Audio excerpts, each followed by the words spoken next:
باهۆی نزیکبوونەوەی تاقیکردنەوەکانی نیوەی ساڵ دەستەی مامۆستایانی ناڕازی کەرکووک بایکۆتیان شکان وەک خۆیان دەڵێن مامۆستایان بەرپرسیارەتی قوتابیان لە ئەستۆ دەگرن بەڵام حکوومەتی کاربەڕێکەری هەرێم هیچ کات نەیتوانیوە بەرپرسیارەتی هەڵبگرێت و گرفتی مامۆستایان چارەسەر بکات.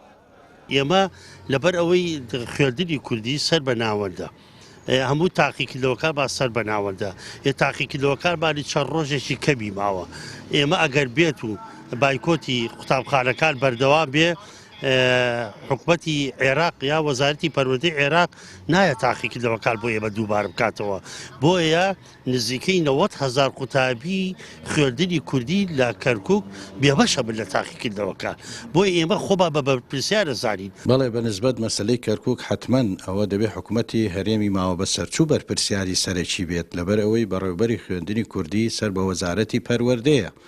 ئێمە وەکو ڕێکخراوێک ئیشی ڕێکخراویش ئەوەیە فشارکردنە زەختکردنە لە حکوومەتە لە پشتگیری مافەکانی مامۆستایانە بەو شێوازەیە بەڵام ئەوەی کە بێتە سەرخەت و چارەسەری کێشەکانکە دەبێت ئەو بێت بە هەماهەنگی لەگەڵ ڕێکخراوەکان بزانێت کێشەکان چییە بە تایبەتی کێشەی مامۆستایانی خوێندنی کوردی لە 2014ەوە ئەم کێشانە بەردەوامە.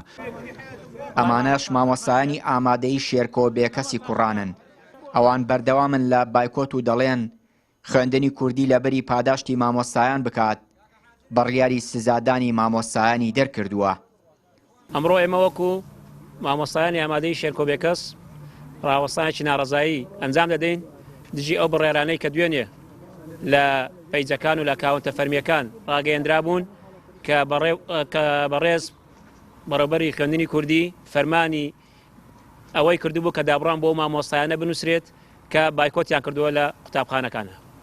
ئێمە وەکو ئامادەی شێرکۆ بێکەس وەکو مامۆستایانی ئامادەی شێرکۆ بێکەس لە دوای کۆبنەوەمان لە ئەنجومەنی مامۆستایانی قوتابخانە بڕیاری ئەوماندا کە ئێمە لە بایکۆتە بەردەوام بین ئەمڕۆژ بە چاوی خۆتان نەبینن کە لە قوتابخانە ئێمەدا بە هیچ شێوەیەک داوام نەکراوە دەبوایە ئەو بەرپرسانە و خودی بەڕێوەبەری خوێندنی کوردی لە بڕی ئەوەی بە زمانی هەڕەشە و زمانی زبر قسە لەگەڵ مامۆستایان بکات دەبوایە پاداشت و سوپاسنامە و ڕێکاری ئیداری گونجاوی لە بەرامبەریان بەکاربێنە نەکو زمانی زبر و هەڕەشە. مانگی داهاتوو تاقیکردنەوەکانی نیوەی ساڵ لە عێراق و کەرکووک دەست پێ دەکەن. تاقیکردنەوەکانی قوتابیانی خوێندنی کوردی هاوشانی پارێزگاکانی عێراق دەبێت.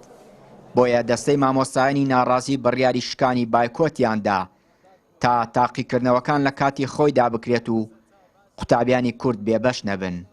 چیانوری کەناڵی پەیام کەرکووک.